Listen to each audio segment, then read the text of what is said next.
Здравейте на всички! Днес ще разгледаме отменения проект Антонов Ан-50.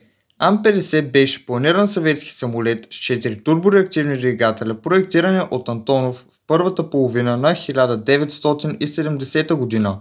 Самолета никога не е бил построен. Антонов направи плановете на базата на Ан-24Р, но той трябваше да има 4 турбореактивни двигателя с тяга от 14,7 кН всеки, вместо двата турбореактивни двигателя, използвани по-рано. Предвижда се турбореактивните двигатели да бъдат построени заедно с ходовата част под вътрешността на крилата. Не бяха планирани други големи промени.